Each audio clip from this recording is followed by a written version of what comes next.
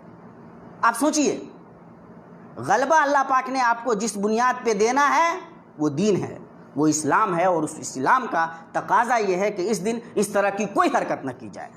حضرت امام حسین رضی اللہ تعالیٰ عنہ کی شہادت اسلامی تاریخ کا ایک افسوسناک واقعہ ہے، اور اہل ایمان کو ظاہر ہے کہ تکلیف ہوگی۔ ہمیں جنگ جمل پڑھتے ہوئے تکلیف ہوتی ہے، جنگ صفین پڑھتے ہوئے تکلیف ہوتی ہے۔ حضرت عمر رضی اللہ تعالیٰ عنہ کی شہادت پہ آنسو آ جاتے ہیں، حضرت عثمان رضی اللہ تعالیٰ عنہ کی مظلومانہ شہادت پہ آنکھوں میں آنسو آ جاتے ہیں، حضرت علی رضی اللہ تعالیٰ عنہ کی شہادت پہ آنسو آ جاتے ہیں۔ اور کون مسلمان ہے جس کی آنکھوں میں آنسو نہیں آ جائیں گے؟ صفت رسول پاک صلی اللہ تعالیٰ علیہ وسلم کے نواسے کے ساتھ جس طرح کی صورتحال پیدا ہو گئی تھی اخیر میں، اس میں کسی کو بھی آنسو آنا چاہیے، کوئی بھی تکلیف میں مبتلا ہو جائے گا۔ لیکن کیا یہ ساری کیفیت آپ کو ایک نیا کوئی راستہ اپنانے کے لیے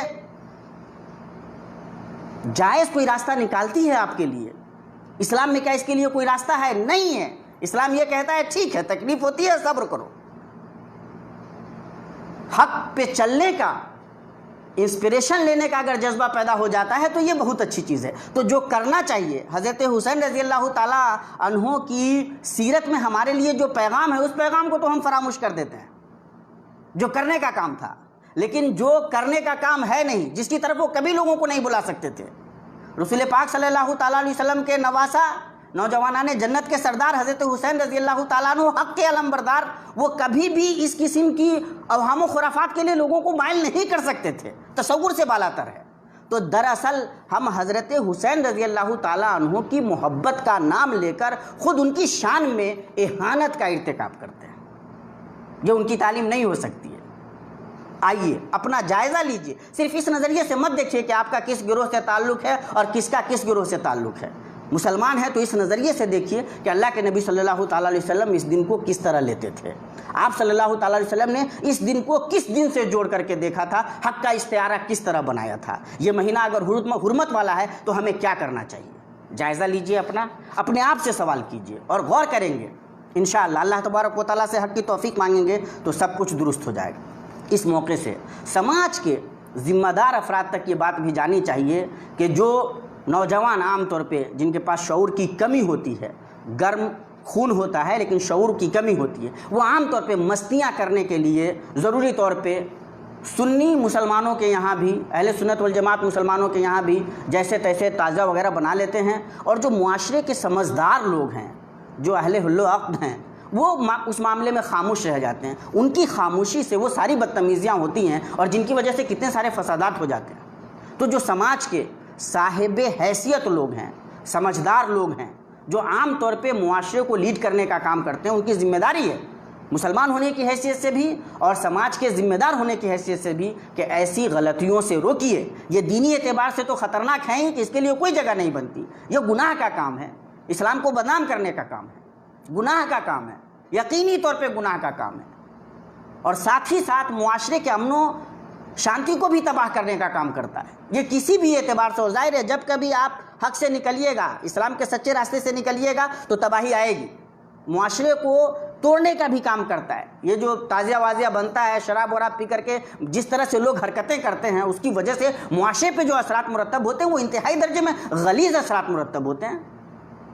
اب آپ ذرا سا تصور کیجئے کہ کیا حضرت حسین رضی اللہ تعالیٰ عنہ نے کبھی یہ ذہن میں سوچا ہوگا، یا وہ یہ سوچ سکتے ہیں کہ ان کی وجہ سے مسلم معاشرے میں تفریق پیدا ہو، لوگ آپس میں لڑے، شراب پی کر کے یوں مستیاں کریں؟ کیا یہ حضرت حسین رضی اللہ تعالیٰ عنہ کے ذہن و دماغ کے حاشیے خیال میں بھی کیا کبھی یہ بات آ سکتی ہے؟ کبھی سوچئے ضرور۔ اور مسلمان ہیں تو اللہ اور اس کے رسول سے محبت کا تقاضا یہ ہے کہ دیکھیے کہ جو کام کرنے جا رہے ہیں اس سے اللہ اور اس کے رسول کو خوشی ہونے جا رہی ہے یا نہیں، اللہ راضی ہوگا یا نہیں۔ یہ سوچنا آپ کی مسلمان ہونے کی حیثیت سے ذمہ داری ہے۔ مسلمان بہت اچھا انسان ہوتا ہے، اللہ اور اس کے رسول کے مطابق چلنے والا مسلمان، اس کا مطلب یہ ہے کہ وہ اپنا جائزہ لے گا۔ اس لیے روزہ رکھیے، جو بچے بڑے ہو رہے ہیں ان کی تربیت کیجئے، خواتین کو بتائیے، معاشرے کو بتائیے کہ اس روزے کی کیا فضیلت ہے۔ 1 سال پہلے کا کہ گناہ کا کفارہ ہو جاتا ہے، حرمت والا مہینہ ہے، جتنی نیکیاں کریں گے اتنا زیادہ ثواب ہوگا۔ اس مہینے کی حرمت کی پامالی کریں گے، لڑائی جھگڑا کریں گے، آپس میں لڑیں گے جھگڑیں گے تو یہ اس مہینے کی حرمت کی پامالی ہوگی، اور اس کا زیادہ سے زیادہ آپ کو گناہ لکھا جائے گا، آپ کے اوپر زیادہ آپ کو عذاب دیا جائے گا اگر آپ یہ حرکتیں لگاتار کرتے رہیں گے۔ تو یہ سمجھانا بہت ضروری ہے۔ اس مہینے میں ہجرت کا اتنا عظیم واقعہ رونما ہوا ہے، اس کو سمجھنا بہت ضروری ہے اور انسپریشن لینا ہے۔ یہ 10 تاریخ یہ فتح و نصرت کی تاریخ ہے، یہ ظلم پہ عدل کی کامرانی کی تاریخ ہے، یہ باطل پہ حق کی کامیابی کی تاریخ ہے۔ تو اس حیثیت سے اپنے بچوں کا ذہن تیار کیجئے، اپنے آپ کو تیار کیجئے اور اللہ اور اس کے رسول کے راستے پہ چلیے۔ اللہ تبارک و تعالیٰ سے دعا ہے کہ اللہ تبارک و تعالیٰ ہمیں روزہ رکھنے کی توفیق عطا فرمائے۔ ان 2 دنوں میں 9 کو یا 10 کو 9-10 کو یا 10-11 کو روزہ رکھیے اور زیادہ سے زیادہ اپنے آپ کو حق سے جوڑنے کی کوشش کیجیے۔ روزہ بھی دراصل انسان کو اپنے نفسانی خواہشات پہ قابو پانے کی ٹریننگ دیتا ہے، تربیت کرتا ہے، اللہ تبارک و تعالیٰ سے رشتہ زیادہ استوار کرتا ہے۔ اور جب بندے کو یہ پتہ ہو کہ اسی دن اللہ تبارک و تعالیٰ نے نبینا حضرت موسیٰ علیہ السلام کو فرعون پہ فتح سے نوازا تھا، تو وہ جو جذبہ ہے فتح کے غلبے کا، وہ جو جذبہ ہے حق کے غلبے کا، وہ زیادہ بلند ہوتا ہے۔ انسان کے اندر وہ جو ایمان ہے وہ زیادہ مضبوط ہوتا ہے۔ تو ایک طرف روزہ اندر سے انسان کو مضبوط کرتا ہے، اور دوسری طرف یہ دن روزہ رکھ کر کے انسان اور اس کے پیغام کو، عظیم پیغام کو ذہن میں رکھ کر کے پوری طرح سے ایمانی ولولے سے سرشار ہوتا ہے، اور اپنے آپ میں وہ ایک عہد لیتا ہے کہ انشاءاللہ حق کے لیے اپنے آپ کو لگانا ہے، اور انشاءاللہ اس حق کے لیے جس کو بہرحال کامیاب ہونا ہے۔ والعاقبۃ للمتقین، متقین جو لوگ ہیں، اللہ والے جو لوگ ہیں، اللہ کے راستے پہ جو چلنے والے لوگ ہیں، فائنلی انہی کو کامیاب ہونا ہے۔ تو دراصل یہ جو دن ہے اسی حق کے غلبے کا استعارہ ہے۔ اللہ تبارک و تعالیٰ سے دعا ہے کہ اللہ تبارک و تعالیٰ ہمیں بدعات سے، خرافات سے، الٹے سیدھے حرکات سے بچائے اور سچ پہ چلنے کی توفیق عطا فرمائے، اس مہینے کی عمومی عظمت کو سمجھنے کی توفیق عطا فرمائے، اور 10 تاریخ کی جو عظمت ہے اس عظمت کو صحیح سے سمجھنے کی، دین کے مطابق سمجھنے کی توفیق دے، روزہ رکھنے کی توفیق دے، اپنی اور اپنے بچوں کی، اپنے سماج کی تربیت کرنے کی توفیق دے۔ اقول قولی ھذا واستغفر اللہ لی ولکم ولسائر المسلمین فاستغفروہ انہ هو الغفور الرحیم۔ والسلام علیکم ورحمۃ اللہ وبرکاتہ۔